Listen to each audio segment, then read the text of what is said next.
When you define yourself, you limit yourself. This is why the Buddha discouraged people from asking that question, who am I, or what am I?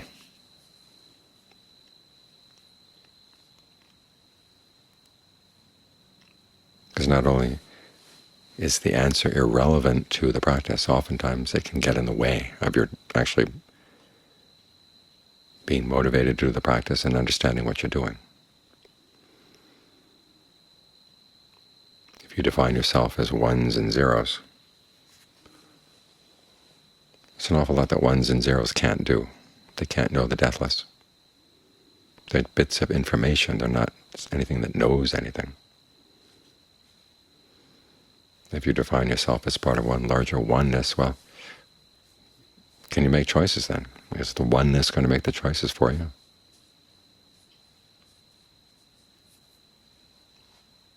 You go down all the long list of different ways that people identify themselves, define themselves, and there's always some limitation. So the Buddha said, put those questions aside. Focus on what you're doing and what you can do. And how do you know what you can do? Unless you explore it. And he gives you some exercises to get started, to get the mind trained so it can watch itself, and also expand its range of abilities. The more consistently mindful you are, in other words, the longer you can keep something in mind, the more you'll be able to put things together and understand cause and effect. As you remember a particular cause has happened, and you can trace it all the way through to the effect coming out. So we work on mindfulness. Concentration, you keep your focus.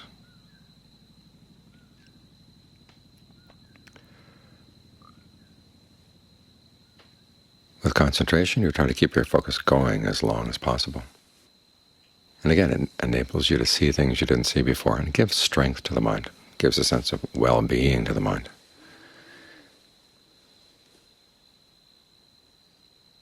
And you start knowing things about the mind that you didn't think you could know. And for a long time, as I was getting started with concentration practice, I thought it was impossible to observe the mind being distracted. All you could see, I thought, was what you were focused on, and distraction came as a sudden pulling down of a curtain. So the question was, how could you know yourself being distracted? And then I began to see, you can see the stages. And this is how the mind sneaks in a new topic, and then the new topic begins to get more and more frequent, and then finally it takes over. And then you can stop that. This enables you to see more and more clearly how thoughts form, and to what extent things coming up in the mind are intended right now, and other things, which things are intended from the past, and which things are things that you can't remember the intention at all. You start sorting out present karma from recent karma from long time ago karma.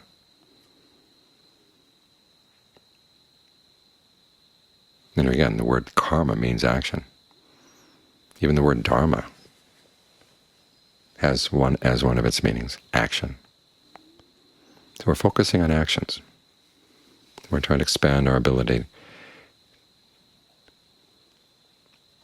and see what good use we can put it to. One very good use is to notice ways in which we're creating unnecessary stress and suffering for ourselves and for other people, and to learn how to stop. In fact, as the Buddha said, that's the primary good use of the meditation.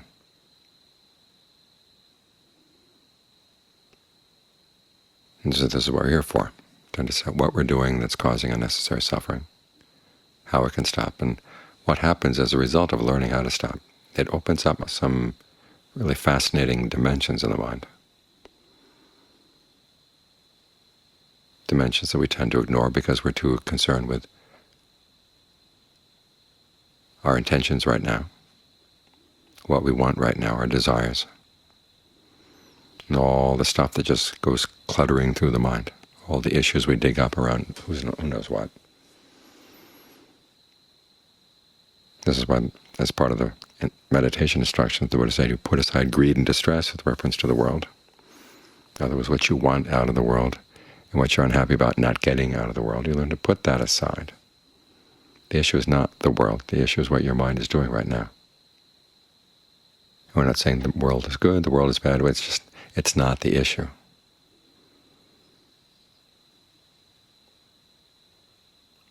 Right now we just keep going and going and going, creating more and more stress and suffering for ourselves.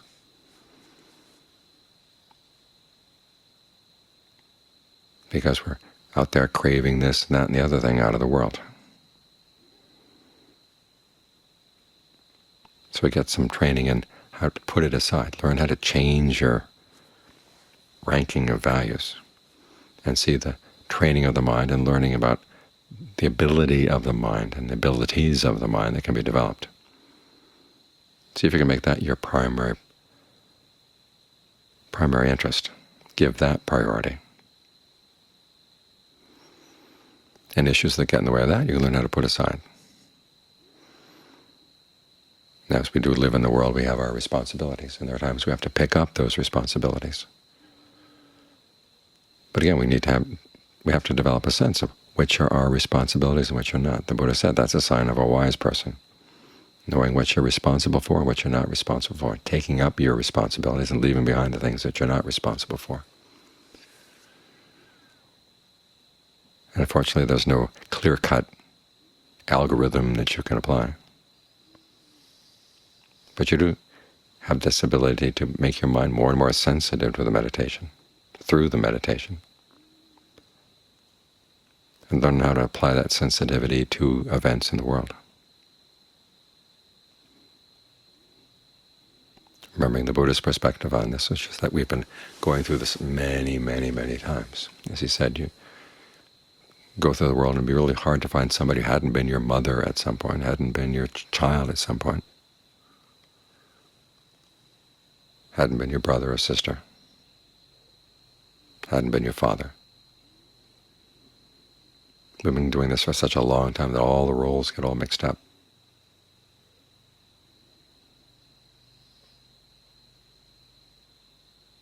And so the best thing for everybody is to learn how to get out of this, because it's just like being in a washing machine. Everything gets tumbled around.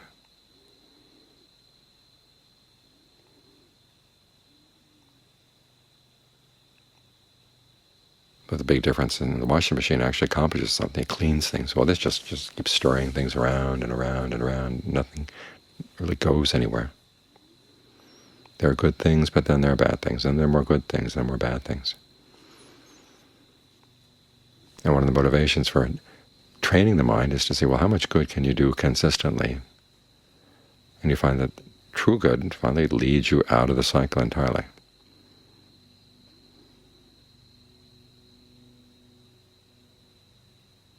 So work on your intention right now, because that's the essence of what you're doing.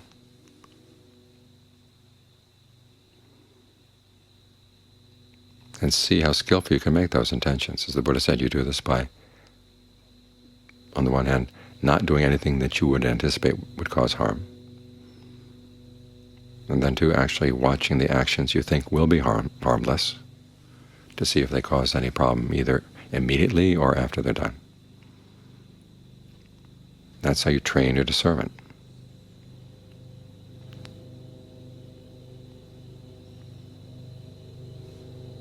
It may start out with trial and error, but after a while, by being willing to learn from your errors, it turns into trial and success.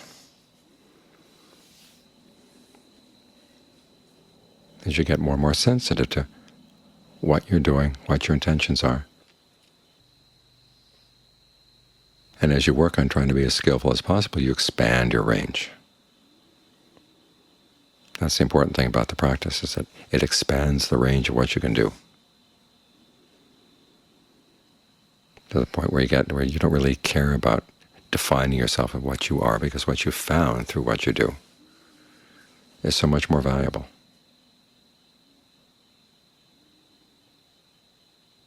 The deathless is there as a dimension, and it can be touched through the mind. And it is the end of suffering. And it's the end of all the things that we do that would lead to happiness but carry some stress, or either for ourselves or other people. It's happiness that doesn't involve any doing at all. In fact, that's the end of doing. This is one of the ironies of all this, is that you focus on what you're doing, so you get really sensitive to what you're doing. Do you get to the point where you find a happiness that doesn't require any doing at all? In fact, it's found when you stop doing. But you can't really stop doing unless you're sensitive to what you are doing. So that's what we're focusing on right now. What are you doing right now? Well, trying to be with your breath. And to find that you're not only trying, but you're actually doing it, for the purpose of finding out what you can learn about your own mind, what you can learn about your capabilities as you master this skill.